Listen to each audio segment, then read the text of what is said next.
वाराह पुराण में मार्कंडेय जी ने ब्रह्मा जी से कहा, हे पितामह, जो साधन संसार में अत्यंत गोपनीय है, जिससे मनुष्य मात्र की रक्षा होती है तथा आपने अब तक जिसे किसी से प्रकट नहीं किया है, वह साधन मुझे बतलाइए। ब्रह्मा जी ने कहा, संपूर्ण प्राणियों का कल्याण करने वाली देवी का कवच रक्षा के लिए पहने जाने वाला एक विशेष प्रकार का कवच है।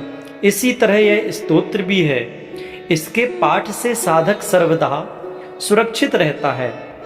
दुर्गा की 9 शक्तियां हैं।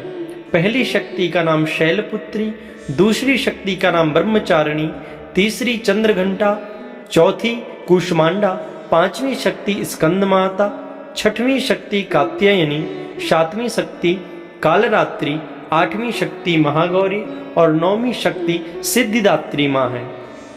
यह 9 दुर्गा कही गई हैं। यह शक्तियां सर्वज्ञ ब्रह्मदेव द्वारा कही गई हैं। जो मनुष्य अग्नि में जल रहा हो, युद्ध भूमि में शत्रुओं से घिर गया हो तथा अत्यंत कठिन विपत्तियों में फंस गया हो, वह यदि भगवती दुर्गा के शरण का आश्रय ले ले तो उसका कभी युद्ध या संकट में कोई कुछ बिगाड़ नहीं सकता।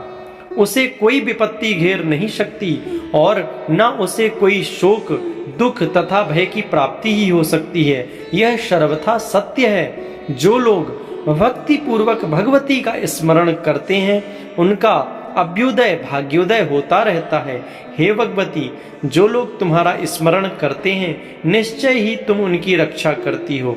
यदि मनुष्य अपना कल्याण चाहे तो वह कवच के पाठ के बिना एक पग भी कहीं यात्रा न करे, क्योंकि कवच का पाठ करके चलने वाला मनुष्य जिस जिस स्थान पर जाता है, उसे वहां धन का लाभ और संपूर्ण कामना एवं विजय की प्राप्ति होती है। वह पुरुष जिस जिस अविष्ट वस्तुओं को चाहता है, वह वस्तु उसे निश्चय ही प्राप्त होती है।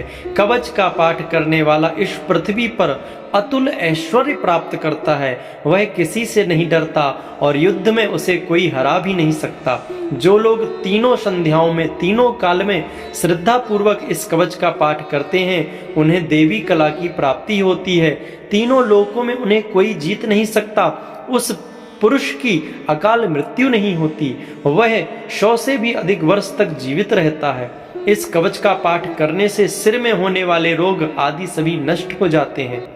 कैसे भी जानवर का विष लग गया हो, सांप का विष, बिच्छू का विष मनुष्य के शरीर पर आ गया हो, वह नष्ट हो जाता है।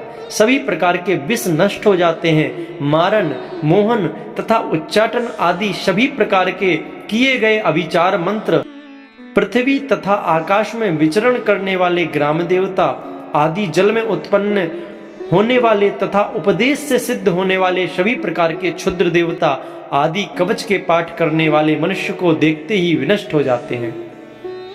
जन्म के साथ उत्पन्न होने वाले ग्राम देवता, कुलक्रम से उत्पन्न होने वाले कुल देवता, कंठमाला, डाकनी, शाकनी, अंतरिक्ष में विचरण करने वाली अत्यंत भयानक बलवान डाकनियां, ग्रह भूत पिशाच, यक्ष गंधर्व राक्षस, ब्रह्म राक्षस, वेताल, कूष्मांडा तथा भयानक भैरव आदि सभी अनिष्ट करने वाले जीव विशेष कवच का पाठ करने वाले पुरुष को देखते ही विनष्ट हो जाते हैं। कवचधारी पुरुष को राजा के द्वारा सम्मान की प्राप्ति होती है। यह कवच मनुष्य के तेज की वृद्धि करने वाला होता है। कवच का पाठ करने वाला पुरुष इस पृथ्वी को अपनी कीर्ति से सुशोभित करता है और अपनी कीर्ति के साथ में नित्य अभ्युदय को प्राप्त करता है। जो कवच का पाठ कर सप्तशती का पाठ करता है, उसे पुत्र पौत्रादि आदि संतति पृथ्वी पर तब तक विद्यमान रहते हैं जब तक पहाड़, वन और कानन से युक्त यह पृथ्वी टिकी हुई है।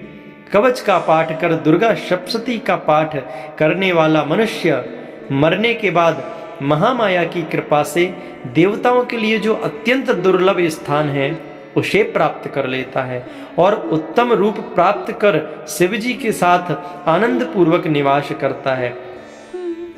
तो आप लोग नित्य प्रति श्रद्धा विश्वास के साथ भगवती के समक्ष नित्य प्रतिदिन एक बार कम से कम दुर्गा कवच का पाठ करें। माँ भगवती की कृपा अवश्य आपको प्राप्त होगी। उनका आशीर्वाद आपके परिवार पर निश्चित रूप से बनेगा। सभी को जय माता दी, नवरात्रि की बहुत बहुत शुभकामनाएं। अगर आप लोग एस्ट्रो गोपाल पंडित पर नए हैं तो सब्सक्राइब करना ना भूलें, बेल आइकन जरूर दबा लें।